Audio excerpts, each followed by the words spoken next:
बिस्मिल्लाहिर्रहमानिर्रहीम। अस्सलाम वालेकुम एवरीवन। अल्लाह सुजल से दुआ है कि वो मुझे, मेरे अहल वयाल और आप सबको अपने हिफ्ज़-ओ-मान में रखे। मैं हूँ अंबर और आप देख रहे हैं अंबर रिजवान यूट्यूब चैनल। आज मैं क्या रेसिपी लेकर आई हूँ, अरे भाई बस समझ लें ऐसी मज़ेदार रेसिपी लेकर आई हूँ क्योंकि इसका जो है ना दूध बड़ी मुश्किलों से मिलता है। तो एक दफ़ा पहले भी मैंने बनाई थी, तो अब मैं दोबारा बना रही हूँ। इसका दूध हमें बड़ी मुश्किलों से मिला था। शहर में तो भाई ये बहुत मुश्किलों से मिलता है, ठीक है ना। और अगर कोई दूध वाला आपका रिश्तेदार हो या फिर जानने वाला हो तो फिर मज़े हैं, वरना भाई बहुत ही एक्सपेंसिव तो नहीं होता, लेकिन ये मिलता बड़े मुश्किल से है। तो मैं ये रेसिपी जो है ना मेरी सास बनाती थी, बड़े मज़े की, अल्लाह उनको जन्नत नसीब करे। तो आज मैं बना रही थी तो मैंने चलो आप लोगों के साथ भी शेयर कर लेते हैं।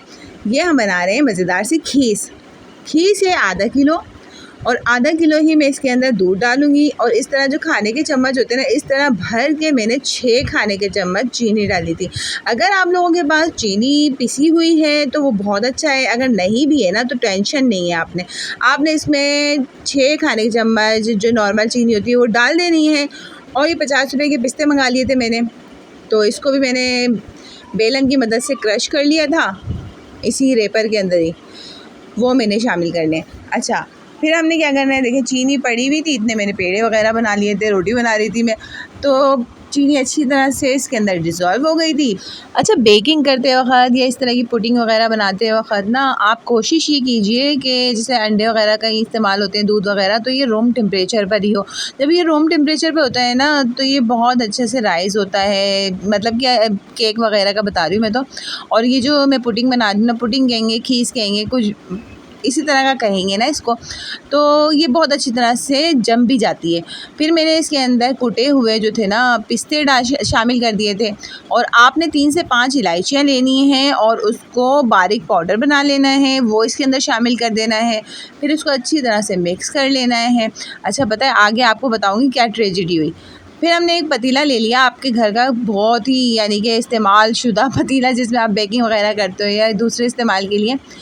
तो पानी गर्म करने के लिए हमने रख दिया है, और तसले का हमने नाप ले लिया था कि तसला इसके ऊपर आ जाएगा। जब उसमें अच्छी तरह से बबलिंग आने लगे ना तो चूल्हा हल्का करके बिल्कुल एहतियात के साथ, आपके हाथ ना जले, आपने इस तसले को इसके ऊपर रखना है और ढक्कन बिल्कुल ढक देना है।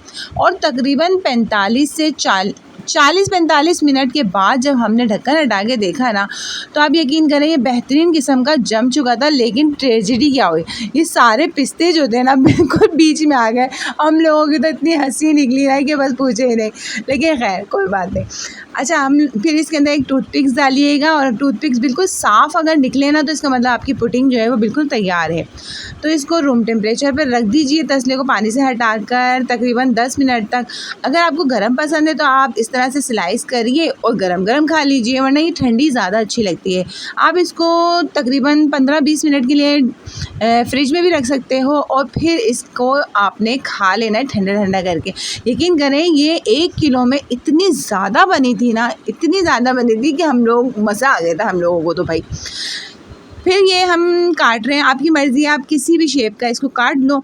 और बचपन की तो याद ताज़ा हो गई भाई, हमारे बचपन में तो मिलती थी, अब तो ये बहुत ही कम जगहों पे मिलती है ना, नज़र ही नहीं आती। खैर, इस तरह से आपने बना लेना है। और अगर आपको ये रेसिपी अच्छी लगे ना तो इसको लाइक कीजिएगा, शेयर कीजिएगा, चैनल को सब्सक्राइब कीजिएगा, और कमेंट करके भाई कमेंट भी तो करा करें ना, आपको रेसिपी कैसी लगी है, अच्छी लगी है, बुरी लगी है तो भी बताइएगा, अच्छी लगी हो तो भी बताइएगा। फिर हमने इसके जो हैं ये देखिए, इसके हमने स्लाइस निकाले थे, ये इतने ज़्यादा निकले थे ना कि आपकी सोच है।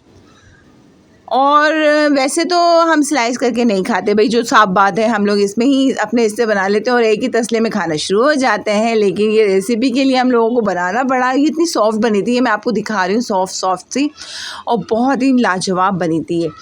तो खैर, अब हम क्या करेंगे, अब हम इसको बस निकालते रहेंगे। और अगर इसके पानी नीचे ये देख रहे हैं ना, तसले के अंदर थोड़ा पानी इसने छोड़ दिया था, तो टेंशन नहीं लेनी है, आपने उस पानी को डिस्कार्ड कर देना है और इस तरह से पीसेस निकाल लीजिए। और भैया, और मज़े कीजिए। जैसा कि आपको पता है मौसम तो बारिशों का हो रहा है, बारिशों में भी इसके खाने का मज़ा ही कुछ और है।